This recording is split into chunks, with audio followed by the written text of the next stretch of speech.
La verdad que cuando uno hace el análisis de esta resolución, más allá de que tenga opinión formada, ya en 2016 Sí. se había presentado un proyecto de ley limitando el uso de la telefonía dentro de las cárceles y penitenciarías, porque en ese momento la verdad es que se sufría mucho las estafas a adultos mayores, desde las cárceles, también secuestros virtuales, sorteos truchos.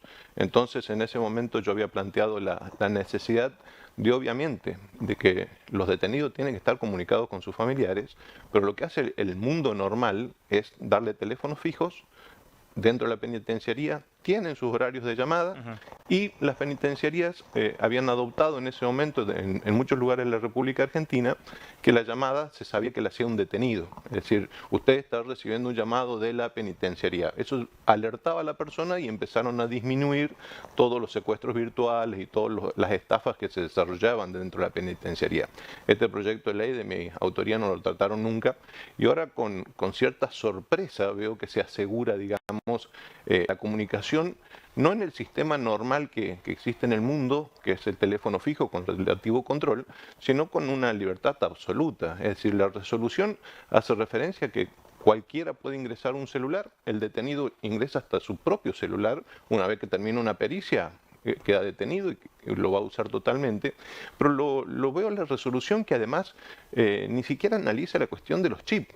Es decir, vos entrás con un celular, pero vas con tu celular y podés tener los nanochips, 6, 10, 15, los podés meter como querés.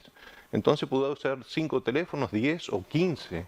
No hay una limitación, digamos, desde ese punto de vista. Tampoco hay sistema de inhibición de llamadas y la propia resolución hace referencia a que lo puede ser del detenido, puede ser de un familiar del detenido o se lo tiene que asegurar el servicio penitenciario. ¿Qué quiere decir con esto? Pedir un teléfono inalámbrico al servicio penitenciario y o, dice al final la resolución, puede acceder a través de teléfonos que lo entreguen los programas nacionales, provinciales o municipales que prevean la entrega o regalo o venta o lo que fuere de programas. Es decir, que estás asegurando una comunicación que además es de muy difícil contralor, lo cual es preocupante porque te dice, no, los celulares solamente lo pueden usar en ámbitos comunes de circulación, en espacios determinados. A ver, si tienes un celular lo vas a usar a la hora que sea y cuando quieras, porque al no tener inhibidores, el celular va a estar total y absolutamente discrecional para el detenido. Y sobre todo esta cuestión, a ver, es difícil en materia carcelaria determinar el uso de un celular porque además se lo prestan entre sí. No es que vos vas a tener tu nombre y vas a quedar agarrado al celular. Va a venir un compañero de celda, va a venir otra persona, te lo va a pedir. Si uno analiza lo que venimos viendo en los últimos tiempos, no se controlan ni siquiera en las chuzas en las cárceles. ¿Que me van a controlar el uso de un celular? Si lo vemos en los videos del servicio penitenciario que transmiten en vivo cómo se acuchillan y se matan entre presos en los espacios comunes. Lo hemos visto hace muy poco tiempo en Sespeña. Se mataron entre sí. O sea, si ni siquiera hay contralor para asegurar la vida y la muerte de la gente, explíquenme ustedes cómo van a controlar los nanochips o el uso restringido o no del celular. La verdad, yo hoy en el sistema como está, no veo que esto brinde seguridad y sobre todo a los honestos, a los que están afuera.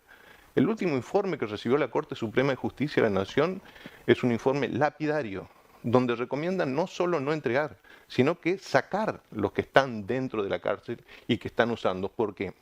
Porque el sistema delictual, si vos agarrás a los cabecillas que están en la cárcel siguen manejando las operaciones desde el ámbito carcelario. Y está acreditado, que no ven la tele, no leen los diarios. La banda de los Mones sigue operando y siguió operando desde la cárcel con teléfono. ¿Me entienden? Hoy, hace muy poco, en mayo, el 2 o 3 de mayo, lo escuché a Lorenzetti, un miembro de la Corte Suprema de Justicia de la Nación, decir muy claramente que lo que se trata de evitar es que desde las cárceles gobiernen las calles. Desde las cárceles gobiernen las calles. Es lo que va a terminar pasando con este liberalismo, por así decirlo, de no asegurar un uso adecuado de la telefonía celular dentro de una cárcel. Porque no hay forma, no tienen forma. Porque además los hechos lo demuestran. No pueden asegurar la vida y la muerte dentro de una cárcel, lo vemos, Vemos continuamente la cuestión de las facas, los duelos, las peleas, y la verdad me asombra que me digan a mí que no pueden controlar la vida y la muerte y van a controlar un nanochip si lo usan, a qué hora lo usan. Seamos serios. Diputado, ¿considera que los distintos equipos, divisiones que se dedican a la investigación, a los delitos que se realizan a través de dispositivos móviles, no van a poder detectar? No, no lo van a poder hacer por el simple hecho que, como te digo, una cosa es entrar con un teléfono y otra cosa es entrar con un teléfono y tener acceso a 10, 15 chips. Porque ellos te van a declarar uno, es decir, yo detenido te declaro tal número, pero voy a usar otros 5, 6 o 10 números que me lo provean familiares, amigos, quien sea, voy a tener 10 números distintos. Entonces creo que esa situación es de muy difícil control. Y a ver, seamos serios. Obviamente que los que están en penitenciarías o comisarías tienen que tener derecho a tener contacto con sus familiares. Es más, yo diría que todos los días deberían tenerlo, todos los días deberían hablar por un teléfono fijo, tener un horario liberado para poder hacerlo de las 8 de la mañana a las 8 de la noche. O sea, eso está perfecto, pero tiene que ver en un teléfono fijo. Y tiene que haber una advertencia de quien recibe esa llamada que está haciendo desde una penitenciaría como hacen los países normales del mundo. Hace minutos nada más estábamos en esta entrevista también aquí en los estudios con la presidenta del Comité de la Tortura, que nos decía que ya casi en muy pocas dependencias policiales y centros de detención y unidades existen los teléfonos públicos que antes estaban. Y es que tiene que estarlo, es que lo tienen que generar ellos. Lo tiene que generar el sistema penitenciario, la línea fija, lo tiene que generar, lo tienen que tener ese derecho. ¿Cómo no? Tienen que tener un teléfono fijo, 2, 3, 5, lo que fuera necesario, a los efectos de la comunicación con los familiares, pero no una telefonía celular que es de muy difícil control, que es de imposible, como te decía recién. A ver, la tecnología hace que sea de difícil control, además, para poder intervenir el teléfono. En una vez intervenís un teléfono con una orden judicial, al número que vos denunciaste, que lo ingresaste a la cárcel, pero de ahí agarraste 5 chips distintos y hablas con quien quiera y seguís haciendo los delitos, intimidás a testigos de tu juicio, intimidás a familiares. Ya, te cuento, hay muchísimas familias de gente que es hostigada desde la cárcel vía mensaje de texto, vía mail, que es hostigada, mujeres que son hostigadas en sus casas, que denunciaron a gente que ejerció violencia. Hoy se están por juntar a la noche en una reunión de Zoom para oponerse a esto. O sea, es grave lo que están por hacer, es muy grave. Creo que no han analizado la realidad y la realidad es la realidad que tenemos, no hay mucha vuelta, digamos. Hacía referencia a los dichos de Lorenzetti y están justamente relacionados, creo que está relacionado con lo que ha ocurrido en los primeros días de mayo de 2021, que se realizó una investigación.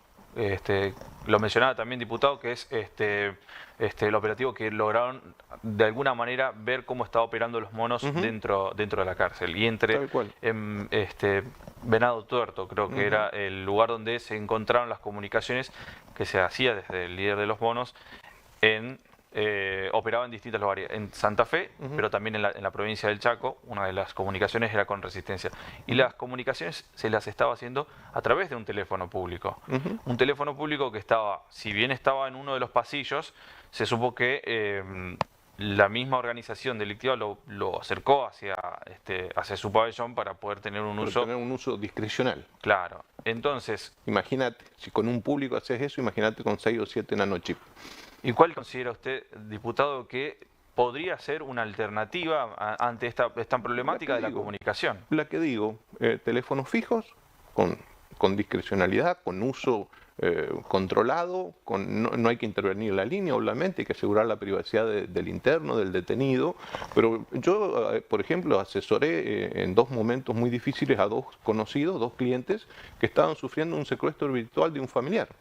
Es decir, el familiar ya había viajado y durante 6 horas lo tuvieron en vilo, digamos, a una familia desde un celular, desde una cárcel, y de un teléfono fijo también de una cárcel, porque advirtieron que decían, o sea, la llamada era del servicio penitenciario, pero decían, nuestra gente lo tiene retenido, suponete, a Carlos. Y Carlos estaba retenido y nosotros no lográbamos conectarnos porque había viajado este señor, y la verdad que la familia estaba desesperada. Y desde la misma cárcel decían, nuestra gente lo tiene retenido, pone tal plata, y en ese momento me acuerdo que era un sistema, la extorsión era con tarjetas de teléfono, es decir, tenías que pasarle el número de las tarjetas de teléfono a quienes te estaban hostigando vía teléfono. Entonces, creo que es esta resolución no la veo útil, la veo de difícil cumplimiento, y creo que en lugar de solucionar problemas va a agravar los problemas. Y, diputado, ¿considera que algún tipo de dispositivo público, de uso público dentro de las unidades, dentro de las prisiones, podría tener algún dispositivo específico que tenga también acceso a una videollamada? Y sí, puede hacerlo, ¿por qué no? Puede hacerlo. Pero tenés un solo número, tenés el acceso a la videollamada a través de un solo número, lo podés tener. Y obviamente todo el mundo, yo insisto, a ver, son tratados internacionales, la comunicación entre los internos, me parece todo perfecto. El problema es que acá, cuando no tenés esos controles y no podés ni siquiera asegurar la vida y la muerte dentro de un servicio penitenciario, ¿qué vas a asegurar? La comunicación con distintos chips, o que nos sigan operando las bandas, que después de mucho trabajo la propia policía o el Poder Judicial logra desarticular. La verdad no le veo. Diputado, ¿cómo fue el proyecto? ¿En qué quedó el proyecto? El mío quedó en comisiones. Mi proyecto quedó en comisiones, nunca fue tratado, y evidentemente esta resolución, esta definición del gobierno da de bruces contra el proyecto. Va a ser inviable que se apruebe el proyecto de mi autoría, porque estoy viendo que el oficialismo y el gobierno les gusta esto, digamos, de entregarle celulares a los detenidos, que tengan este tipo de discrecionalidad. La verdad que se tendrán que ser responsables quienes emitieron la resolución y quienes van a ejecutarla cuando se produzcan delitos o empiecen a recibir extorsiones o amenazas a los testigos de gente que está detenida. ¿Se está pensando en hacer algún tipo de expresión respecto a esto? No, mira, las declaraciones que hago las hago desde el conocimiento, lo que he vivido, lo digo como abogado, digamos, y porque lo he vivido a experiencia de gente que la ha pasado muy mal por tener así esta situación de liberalidad absoluta de entregar celulares o telefonía a gente detenida. La verdad que me preocupa, porque además puede alterar el curso de investigaciones. Creo que esto no va a ser útil para la gente. Creo que a la gente además no le gusta. Yo he tenido, la verdad que toda la gente, cuando salió esto, ha generado mucha indignación en la gente, porque además el sistema penitenciario, como te digo, en la provincia del Chaco no asegura ni siquiera lo más mínimo. Tampoco creo que pueda asegurarle a la gente que está en libertad y a la gente honesta que esté tranquilo y que no reciba una amenaza desde un teléfono o desde un chip que ingresa a la cárcel en este sentido. Mencionaba que se está por, de alguna manera, hacer una reunión virtual. Sí, hay gente que se está juntando, me contaron ayer a la noche, de que gente que sufre amenazas desde las cárceles, y sobre todo mujeres, van a plantear seguramente con un documento público más adelante esta situación, y de altísima preocupación para la gente honesta. O sea, ¿qué le aseguramos a la gente honesta? ¿Qué le aseguramos? Los docentes de las escuelas rurales no tienen conectividad, los enfermeros de los puestos sanitarios no tienen conectividad, no tienen un teléfono, y estamos por asegurarle telefonía celular a través de programas nacionales, provinciales y municipales, como lo dice la propia resolución. El gobierno no lo cuenta eso, pero eso dice la resolución en la última parte, que le vamos a asegurar a través de programas nacionales o provinciales la telefonía. Pero además, a ver, si hay algo que la gente que está metida en la delincuencia tiene y no le faltan, son teléfonos celulares. Seamos sinceros también con esto. Es decir, si hay algo que sufre la gente, son los motochorros, arrebatos, carteras, las mujeres. Hemos visto mujeres asesinadas en Presidencia Roque Sáenz Peña por robarle un bolso, por robarle un celular. Es increíble.